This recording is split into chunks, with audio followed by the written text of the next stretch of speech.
The Torah says that when there's a neged tzaras in the walls of a house, the Torah says, Ufinu es habayis, empty it out. Take out all the furniture, take out the clothing, take out everything from the house, empty it out completely, and then the kohen should come to evaluate whether the nega is tameh or not.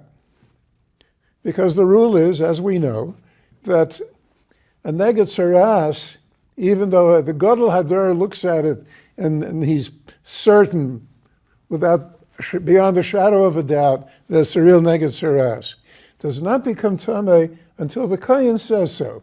That's the Gzeres HaKosov. That's what the Torah says. So empty out the house.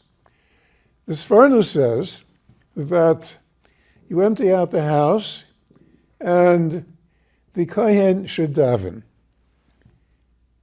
And the person should daven. The owner of the house should also daven. The plain meaning of it is that whatever the kohen decides to do should be correct. It should be accurate.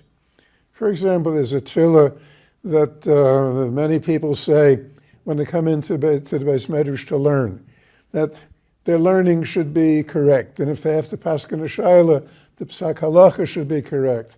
So the kohen davens.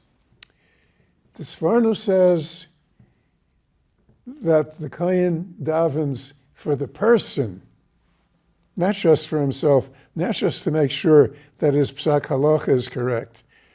The person davens that he'll be doing tshuva. Kodesh Baruch Hu should accept his tshuva, and then if his tshuva is accepted, then the neged tzaras will not be tameh. The kohen also davens for the person. The kohen has to daven for the person, that the person should do tshuva. And then he no longer will be punished by having a neged tzaras, whether it's on his body or it's in his house. There was a very famous, wonderful, wonderful Talmid Chacham who was the principal of Beis Yaakov High School in Borough Park for probably over 40 years. And when he came to his office, especially when he's more elderly, his secretary would bring him a slice of cake and a cup of coffee. And she came in one day and noticed that he was not drinking it. He didn't eat. Rabbi Hellman, his name was Rabbi Uri Hellman, why aren't you having your coffee? And he says, because today a girl will have to be expelled from the school, so he's fasting. He's fasting. Before you do something that you have to do tshuva yourself, and fasting for the sake of the girl. Find another school, find her attitude should change, and maybe HaKadosh Baruch Hu should give siyata d'shmaya, maybe she could remain, for whatever reason, he was fasting.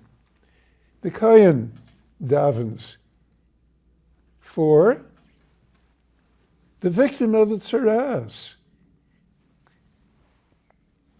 Let him do tshuva and let his tshuva be accepted. And that's the tefillah of a kohen. We always have to have in mind, somebody may seem to be hardly the most ideal human being, but he's a yid, and we have to daven for him and care for him.